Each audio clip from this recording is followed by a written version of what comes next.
Hello gardening friends, welcome to Backyard Basics. You know, when I got started gardening early on there, I just fell in love with plants. But I didn't have the money to go out and buy all of the different plants that I liked. So I stole cuttings, I borrowed cuttings, and things like that. Wherever I saw a plant I could propagate, I went and got a piece of it. Pretty soon I had a lot of plants. And it's real easy to do. You might stop at a nursery, or when you buy something, get one of these flats. This one has some nice little cells in it. You'll see a lot of that these days. Or save those old plastic pots that you have left over from gardening. This is another great place. And this one has a little saucer on the bottom that makes it even better. So in order to propagate, you need a good soil mix. Some people use perlite, but I like to use perlite and soil. This is the perlite right here. It's that nice white material that you see. It provides drainage. And I like a little organic matter. I make my own potting soil, and I like to add that about 50-50 when I put this together. So I've got it in there. I've got it right here. Fill it up, water it in. And then there's some tools you might need. And it's simple stuff, like some little pruners like this, and or here's a little knife, easy to carry with you. Hide it at the nursery, you know, when you're taking that cutting. And so it's real easy to do.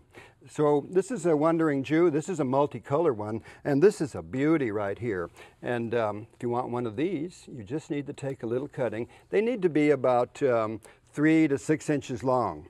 The other thing you might need to do is get out here and make a little hole. Now you can use a pencil, or you can use any sharp object to pre-make that hole. You don't need rooting powder. These things will root very, very nicely. And so you just stick it down into that little hole and then push the soil around it.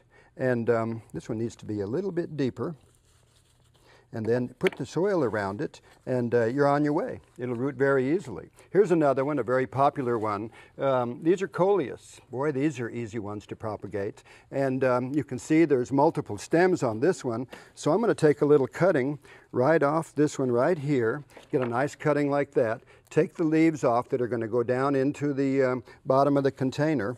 Once again, make a nice little hole. Drop it in there. You need to keep moisture there because these things need that moisture to root. So now I've got a Wandering Jew, and I've got a little coleus. Here's a little geranium that's had some trouble. It fell over in the pot. It lost some of its roots. So I'm going to go ahead and take a piece off of this. It's not a bad thing to do. It helps us remove some of that weight. It's already standing up a little bit better. But when this one goes in, look at that beautiful flower right there.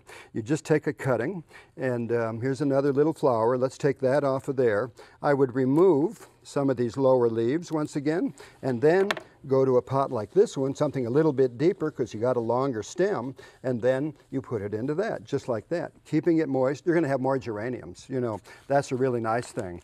Other plants are propagated differently. The begonias, for example. This one might be a stem cutting, but this little Rex begonia right here needs to be a leaf cutting. This is an easy one to do when you find the different collector types of begonias. Here's a nice long one right here.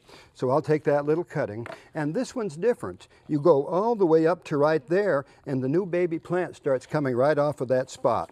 So put another little cutting. Now this one needs to go deeper, so you're at that point. See, the leaf is in there nice and deep on this particular one. So it's easy to do. This one would be a cutting once again. So we would go in there, cut a piece off of the begonia. Always take the flowers off. They don't need there, and a lot of energy kind of goes into those flowers at that time. So let me take this little leaf off right there. Now we've got a nice little cutting.